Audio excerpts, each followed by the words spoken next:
Breitscheidplatz.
Jetzt war es aber, ne?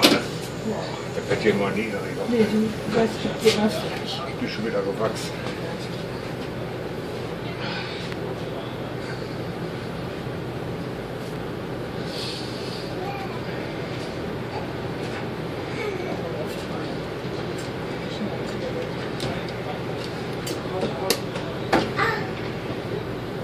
Ist jetzt doch. Jetzt das. Stark.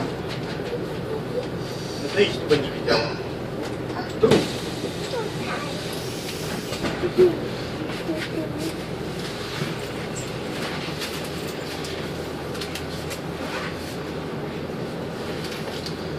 werde ich nicht.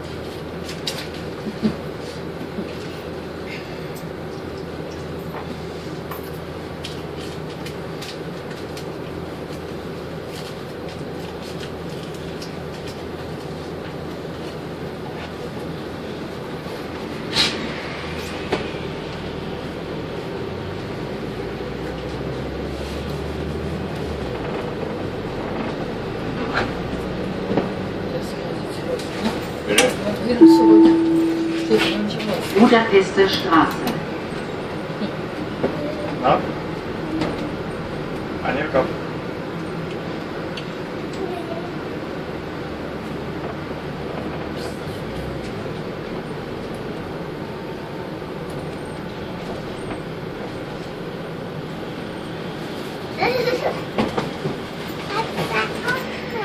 Tak, nasze wysoko siedzicie. Mama na dole Das ist ein Berlinchen, ne? Ja, von Landtag kommt das Nummer hinten drauf, Valencia.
Kak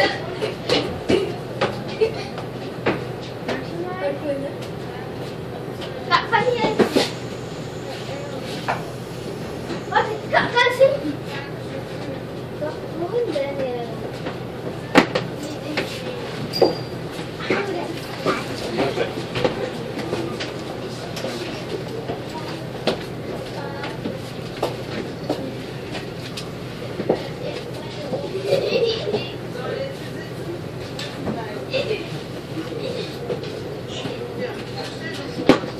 Daniel, also. Entweder du setzt dich jetzt in die davor. Nein. Nein. Du setzt dich jetzt hin und bleibst mit dem Kübler. Tu vas le truc la box, là. Bei der Buch. La box blanche, là. Corneliusbrücke.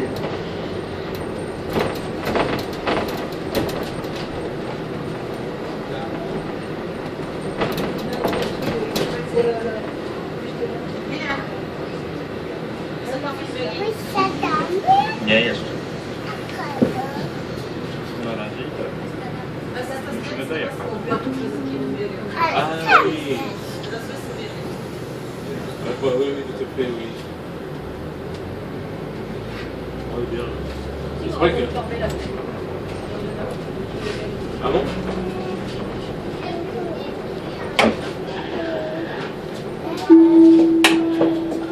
Nordische Botschaften, Adenauer Stiftung.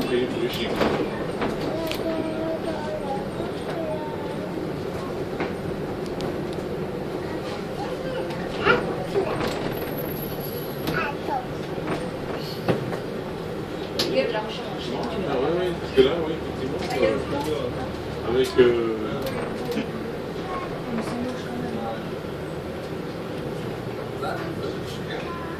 Ah, ça approche la porte de Brandenburg, non? C'est ensemble. Ouais. Schönberg, c'est à droite.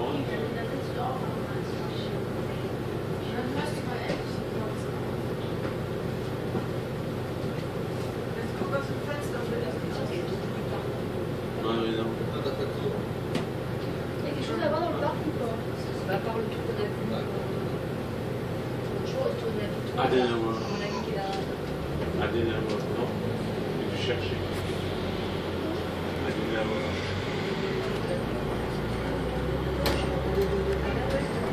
Il y a ça à voir. Ah oui. Ça doit être pété, ça sera là. Daniela, zaraz nie będziesz miała...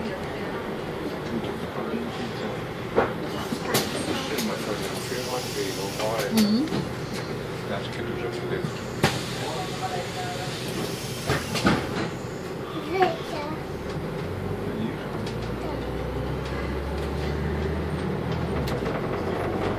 A nasi napijali. Największy. A ten Ah oui, là, c'est joli. Dans la Grèce, oui.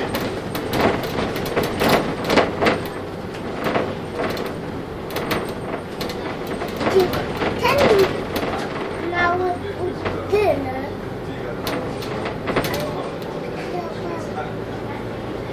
Jaki będzie też mały budynek? Widzisz jaki mały budynek? Tata, widzisz jaki mały budynek? Widzę.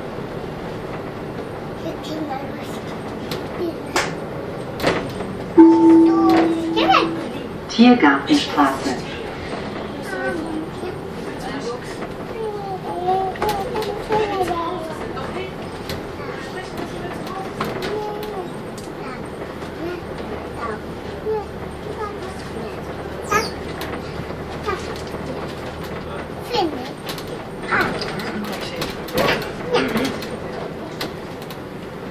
T'as pris les billets de...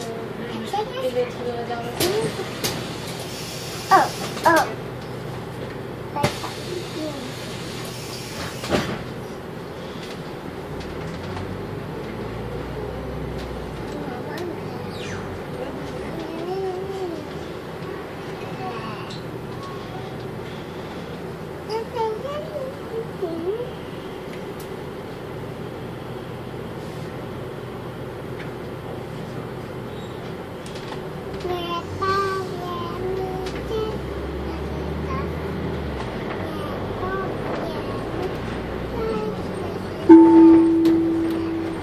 Philharmonie.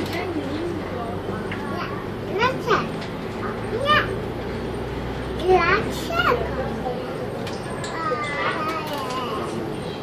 Może by sobie do Ładnie.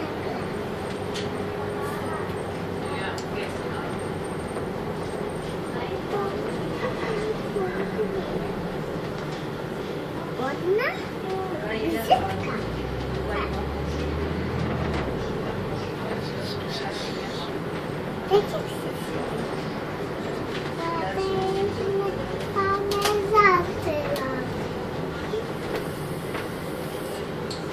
Das ist ja ganz woanders hier, ne? Ja. Ah, c'est les solitaires, c'est là où il y a des godins, des les fumées pour la jaille. Jusqu'au musée ou jusqu'au bout du musée? Là, on a le premier, il a déjà son géant, là, il est là-dedans. Là, il est derrière.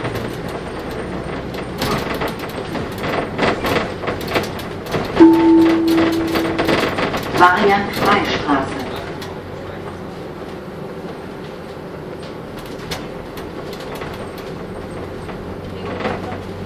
Hej, tam jedziemy Wasza. Von was in Ukraine? Ale tam jedziemy Wasza, prawda? Tam jedziemy Wasza.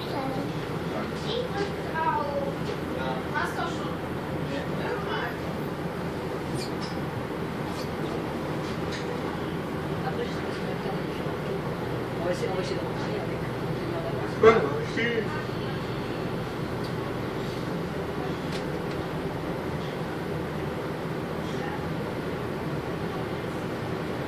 Wysiadamy? No jeszcze. Mama wysiadła? Nie. Razem będziemy. Mogę iść do niej. Nie, teraz musisz tylko poczekać na nas. Tak, wiadomo. Dobra. So, jetzt habe ich Pauli. Dobra. Das ist aber bloß gebaut. Mama! Mama! Station. Auch so, ne? Mama! Der hält sich ja bis hier. Hast du das? Dlaczego? Będzie podpisane? Schon ist sehr ciężkie, aber.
Ich sitze hier.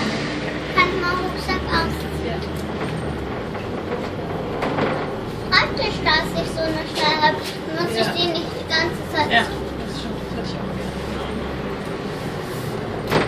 Kauf dir doch einen. Mami. Ja, aber lang nicht. Dann sind wir auch gestern oder vorgestern.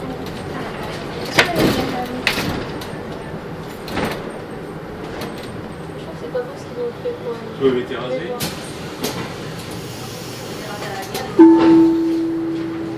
S- und U-Bahnhof Potsdamer Platz.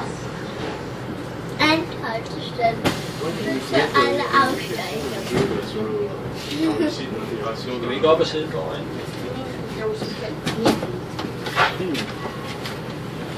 Jonas, du må sidde ude. Nej, du synes, ja, nu Nå, vil du okay, jeg troede, du ville sidde. Nej, jeg sidder bare her. Okay. Så er der flot, sådan det, jeg tager lidt. Hvad står der? Michael Anker. U-Bahnhof Mohrenstraße. Anhaltestelle. Bundesskole. Alle Tyskland.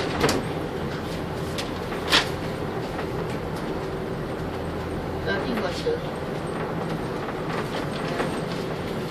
Hier ist Alexanderplatz. Bitte alle aussteigen.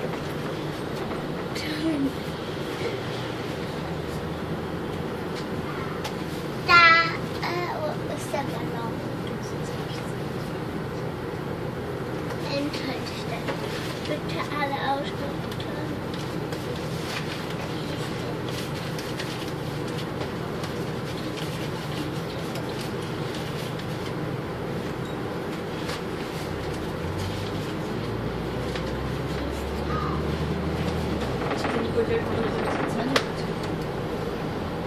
Hvad er det for et museum, der er derinde? Det er et hotel. Hvorfor noget? Nej, det passer altså ikke. Bundesministerium der Finanzen. Det er Finansministerium. Ach, da. Ich sehe den. Det er da også interessant. Se, det er jo det er Finansministerium. Jeg har set det. Was denn auf den Schienen? Fährt hier etwas eine Bahn lang? Was? Was?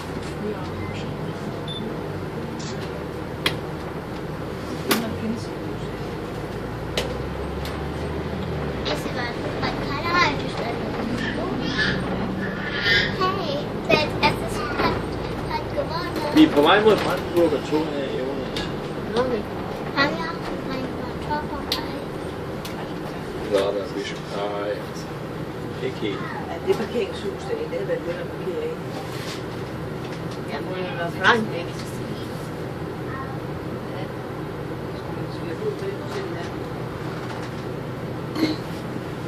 Die Süden kommen jetzt. Kører vi på Vilhelmstraße her? Skal jeg fortælle dig det?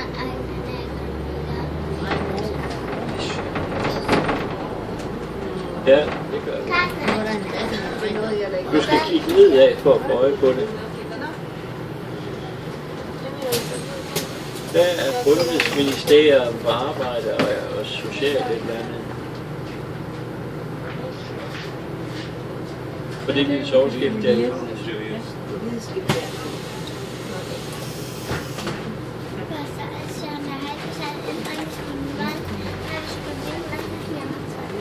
Arbejds- og Socialministeriet.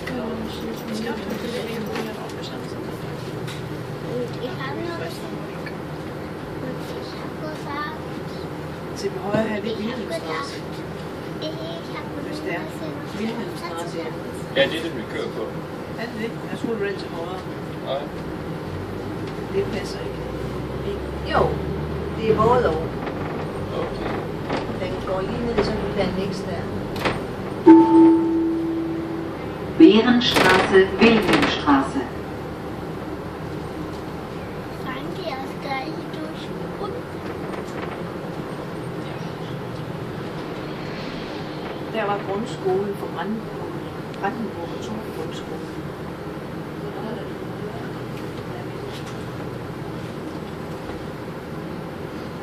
Tom ambassadør der avec jeg ved ikke, hvad vej den her Prøv lige at kigge til højre, hvad er det her? til protection ici. Jeg ved det ikke. das war auch ein bisschen wieder Det skal være en ambassade. C'est juste en train de penser en disant c'est Men det her, det er så det gamle Østberlin. Det må det være. Ja, Ja, fordi vi er på den forkerte side af Brandenburg og Nordnorge. ikke så forkert side, det er på. Altså, vores Vestberlin. Det er på østsiden. Ja.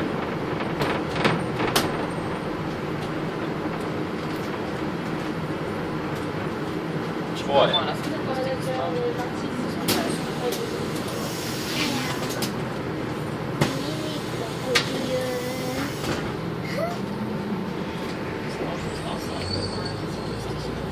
lad os sige, vi skal være ikke så langt fra... Det er den Nu er britiske. det spændende, hvor Ved det du er hvad? henne Prøv lige at se, der er den britiske ambassade over. Nå. Embassy. Prøv lige at se. British Embassy. Ja, vi er på vej op. Lige fremad, nu kommer hun til det. Så ja, vi kan ikke komme frem med her. Kan I sige? Her er spærret. Vi er på Berenstrasse. Ja, prøv at se det her. Prøv at se den næste gade. Ja. Men det er den britiske Hvad ambassade. foregår der der? Der står Det er den politifolk. britiske ambassade, siger jeg. Hvorfor har de sådan en sikkerhedsberedskab? De synes, at de er totalt rydde for folk næsten. Så hvordan man kommer ind til den, det ved jeg ikke. Store betonklodser.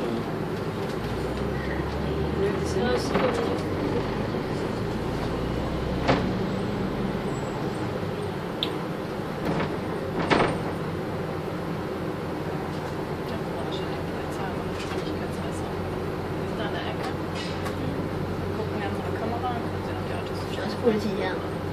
Yes. I er i gang med fartkontrol lige nu. Ja, jeg synes godt, man er ude og tættere på. Nå, det vil sige, Du kan ikke se, de står hvad der skal vi lige med fotografere? barnsønner. Rundt til den linken nu. Og så politimand der. Og Glinka Strasse til højre. Og vi er på Berenstrasse. Ja. Men til venstre heroppe, det skal rundt til den lidt. Jamen det siger jeg også, det kommer også. Der er et skilt. Når vi er måske på vej derop nu. Fylagt. Ja, vi kan ikke køre lige ud. Vi kan ikke køre lige ud her heller. Nej, vi skal ikke den vej. Den er ensrettet. Men det er da en utrolig masse. Står der ikke en sikkerhedsvagt derovre også på den anden side? Der stod 2-3 stykker. Er det fordi ambassaden passerer? Ah, ingen af ingen. Det er det måske. Men han kan da vist ikke blive så stærk ham derovre. Nej, det kan han ikke. Det sad jeg også tænkt på. Det var... Han kunne selv jeg da vist lidt fra. Eller om, hvad han egentlig er, om han bare er en udstød derude. Og så siger vi, Nu skulle vi være på vej op til... Nu tager den anden. Ja, og så Brandenburger Tor skal være, hvis vi kommer op på den, så skal den være til venstre. Det skal vi så ikke af. Rundt til den linken lidt til højre. Ja, og til venstre. Prøv at kigge til venstre nu, når vi kommer herop. Til venstre. Kig til venstre. Du ved godt, hvad venstre er. dernede er Brandenburger Tor. Dernede. Okay. Så du? Nej, jeg så For ingenting. ingen af dig. Jeg så hesten. Jeg så ingenting. Vi skal af. Jeg skal jo tage en. Vi skal ind. Ja, men hvordan lidt kommer det? Nu skal vi altså først til en til Jyllandsøen. Skal vi tage Brandenburger Tor nu, mens det er tørvejr? Der er godt nok langt at gå ned nu herfra. Så lad os vente. Hvad siger du? Så lad os vente. Vi kommer til en eller anden kaløjse. Hvad står der det næste sted, vi kommer af her? Jeg ved ikke. Skal vi se til? Strasse.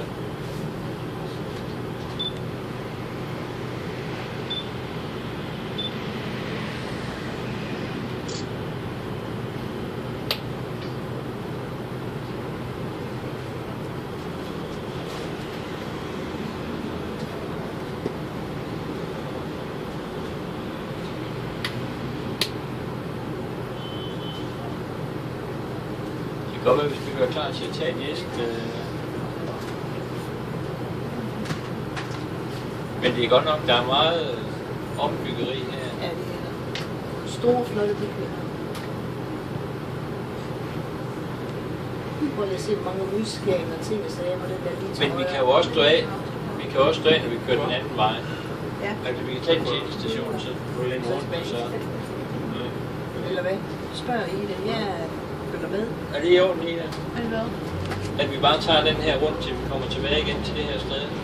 Okay. Og så til Hvad vil du Brandenburg.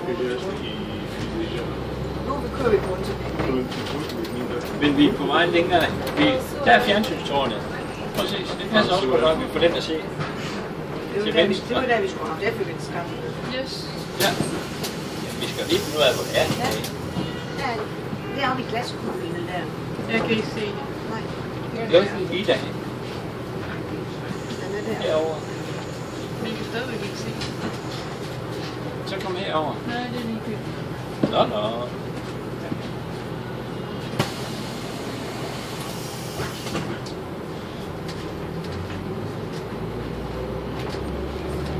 Den er lidt skråt frem til venstre. Man kan se den snart.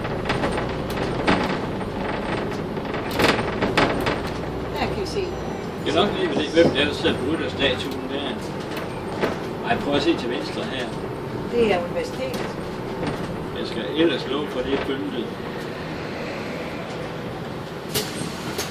Den der hen, Staatsoper. Nå, vi prøver vores statue.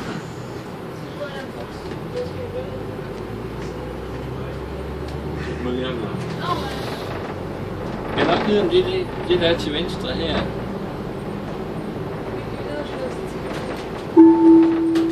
der kommer også den Lustgarten. der kommer også den med glasskål.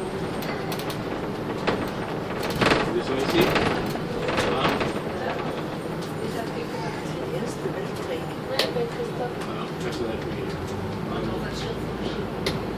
Tror jeg, det er den derinde, der Det er er historisk Deutsches- museum. Det er historisk museum, ja. Det er dog nogle Prøv lige at se alle de søjler, der skal være derovre. Eller har det. Jeg ved ikke, hvad det er. Jeg ved om det, vi ser. Der skal der ellers lige. Nå, det er en gammel bro. Hvor du ser en flod. Se lige derovre til venstre. Jeg tror, det er kardinal. Og prøv at kigge lige ind til venstre her. Der står et eller andet på latin. Jeg tror, det kan det godt være en eller anden kardinal eller noget. Ja. Og det er Berlin og Dom, der er derovre. Med. Er det det? Ja, det der, hvad er Så det vil sige, der kan man sikkert gå ind og kigge. Den kan man sikkert komme ind og kigge. Ja. Så man, hvis er det ikke her ved Berlin, det der infocenter, Berliner Schloss, Humboldt-forum, er det ikke der, vi har været inde Jo, i det gang? er det så. Hvor de informerer om alt det her med undergrunden, og hvor det er, de har pumpet ud, og Det er der. Jo. været nødt til at erstatte det, hvad skal man sige, for at hele byen ikke skulle falde sammen, da de byggede den.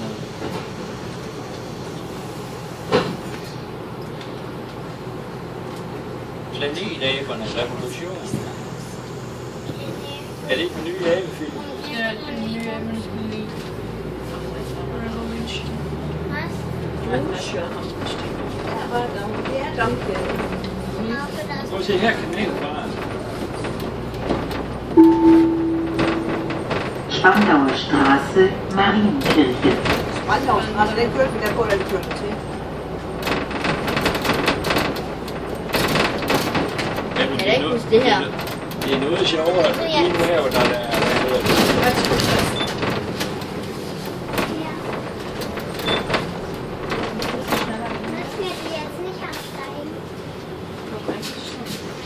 Så, unger. Hvis I ikke vil op og sidde, så vil jeg. Kom nu. Ja. Så stod der bare. Ja, så vil jeg op og sidde. Jeg vil gerne sidde yderst her. Skal jeg tage det her? Du kan Ja. næsten ikke Hvor være. vil du Jo, sidde sæt det der, helt Jonas? ind, Jonas. Sæt det helt Nu ind. ser vi så godt dagen.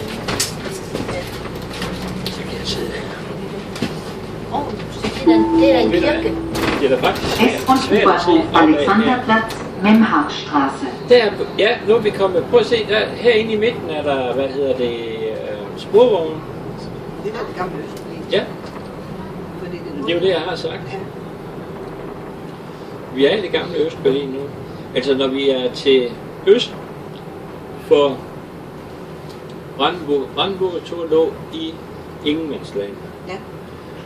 Men jeg kan ikke regne ud, hvad der er øst og vest her, for jeg så Jamen, jeg har jo set Brandenburger, jeg har jo stået og kigget på Brandenburger Tor fra begge sider, hvad skal man sige, over muren, ikke? Og se fra den anden side af muren, da den var der.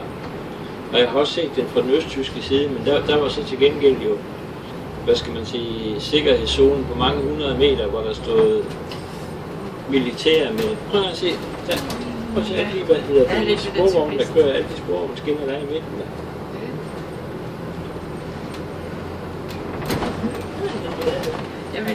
virkelig ikke været det bedste. Jeg tror godt, jeg kunne cykle lidt stærkt. Jeg tror godt, jeg kunne cykle lidt stærkere. Ein bisschen schneller vielleicht. Prøv lige at se den der arm. Den er hvad? Armen, der sidder lige Ui, der. ja. Prøv lige, den er arm. Ja, det tror jeg. Men det var Nej. Skade. Ja. Ja, hvor er det? Det var også her, den så... En ravn er meget større, så den er helt sort. Skade. Jeg synes, skade. Det er derfor, det er så sjovt, at den er uden at flytte sig. Ja. Den er jo den der meget nysgerrig og spiser. Og snupper, hvad der er i det der. Prøv at se der sporvogn. Til venstre. Til venstre. Ja. Mollstraße, Prenzlauer Allee.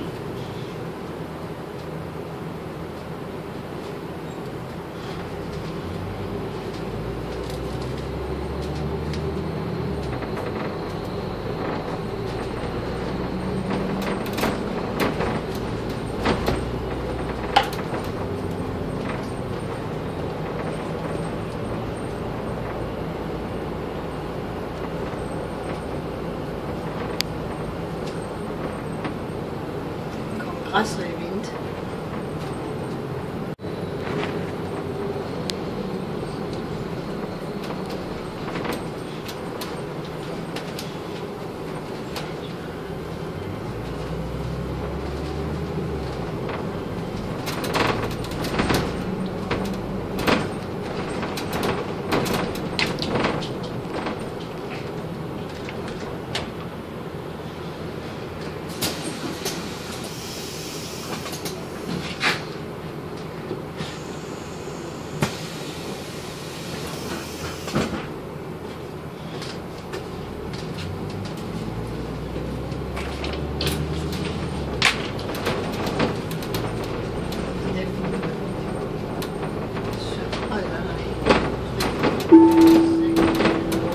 Mollstraße, Otto-Braun-Straße.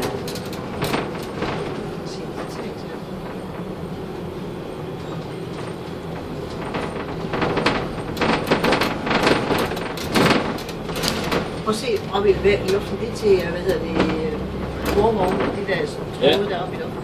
Det er strøm. Sådan var det i Aarhus, da jeg var barn.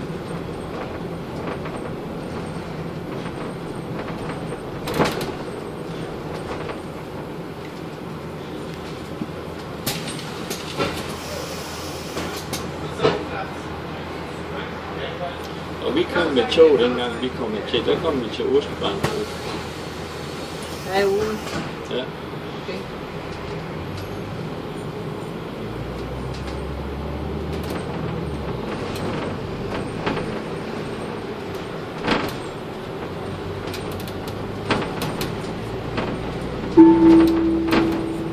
Am Friedrichshain. De cykler bare ind i den der bus. Det er også fordi, at cyklen er... Der er sådan en bane her, hvor de kan cykle. Jamen, det var der jo ikke der. Nej.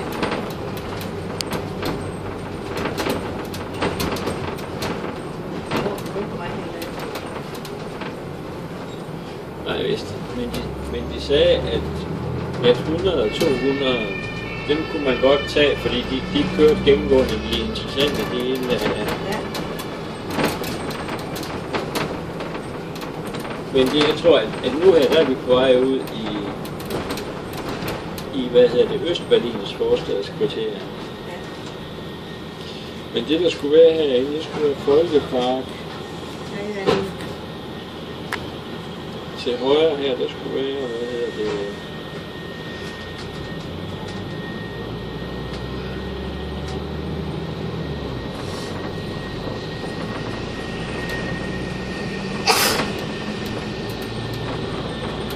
Rammelkage i hvert fald. Der er i hvert fald parken. Wötzowstraße.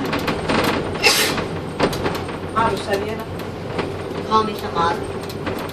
Det behøver du. nej, ja. Der er i hvert fald en park Ja, herinde. teater. Film. Nå, det er jo en gammel biograf. Filmteater, det må være en biograf, ikke?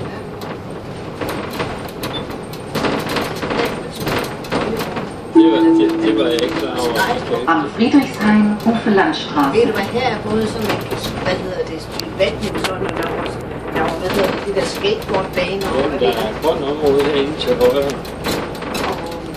Og volleybaner, og jeg ved ikke hvad. Ja. Legepladser.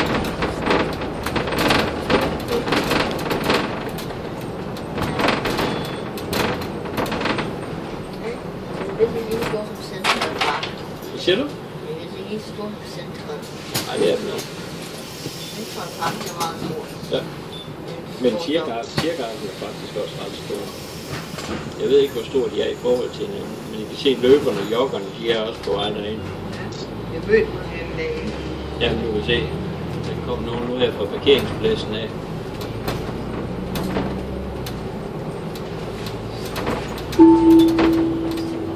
Knipprode Straße, Danziger Straße.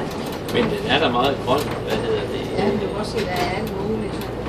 Det må være bilsvold i det der med sand derinde, ikke? Det kunne det godt være. Det siger man bare, når det er der boet eller noget? Er det bare parkeringspladsen? Jeg tror bare, det er parkeringspladser. Jeg skal smage lidt med. Må jeg tage lidt af din flaske igen? Ja, ja. Nej, ikke. Kan du komme med? Min er det. Jamen, hvis det er let at tage min, så bare tag den. Det er det. Den er lige her. Jeg ved ikke, om jeg må drikke rigtig. Hold nu op. Nå ja, du må drikke den.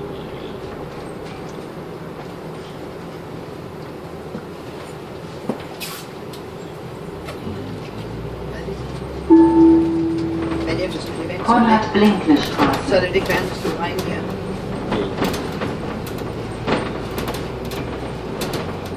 Det er sådan mere typisk almindelige lejeboliger. Ja, det er lige sådan tysk lejenummer, ikke? Øst-tysk lejenummer.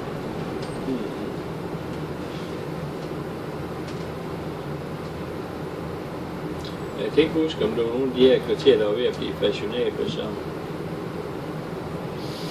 som ungdoms- og techno og sådan noget, hvad hedder det. Fordi der var jo nogle af de her gamle, hvor det var billigt, og, altså hvor boligerne er billige, ikke?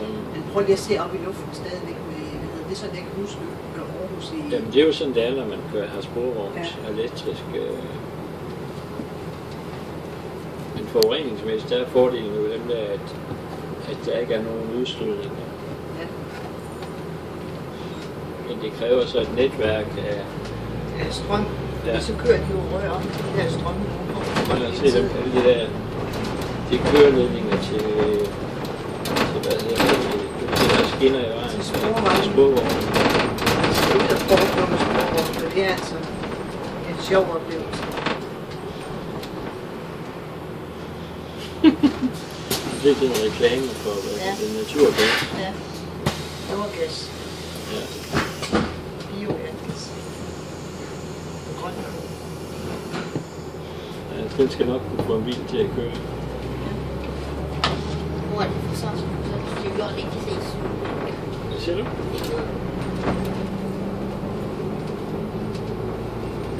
Hvad var det, du gav for den 16?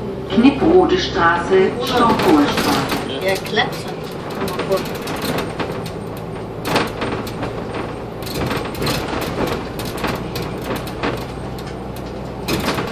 Men det her, det er jo mere beboelsesområde. Ja.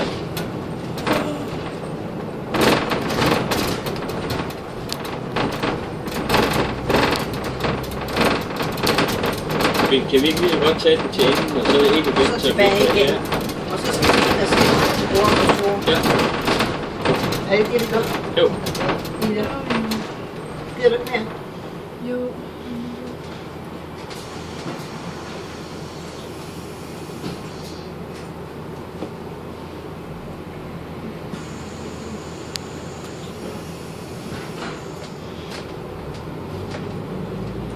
Ja, det er ikke længere her, der er, hvad hedder det,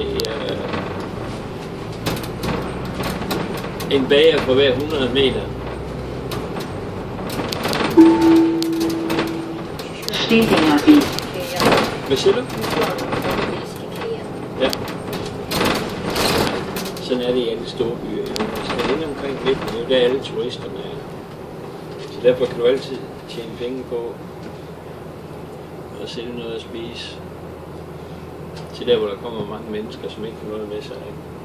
Fordi Fordi dem, der ikke bor, vi har jo ikke noget med hjemmefra. Plus dem, der så bor, eksempel lokale. Vi bor jo også flere dage. Men så er det jo også for os. Vi tager jo også ind til Randers og venter. Hvad siger du? Ikke? Ingen? Ser du snakker med dig selv, eller hvad? Ser du noget fornuftigt? Ja, står der der. Hvor? Ja. Nå, det er der står note. Jamen, jeg tror bare, at det er tagt. Jeg tror bare, det er, hvad hedder det, en han selv. Han der laver det der. Og han laver den samme. De har det med at lave. Du kan se, han skrev det, hvad hedder det. Det er ligesom, de afmærker territoriet med det her. Så venter vi. Jeg tror, han vender her. Jeg tror, vi yderste. Ja, det er noget, der tyder på, at vi kan da vist ikke komme længere væk her. Nej. Michelangelo Straße. Endhaltestelle. Bitte aussteigen.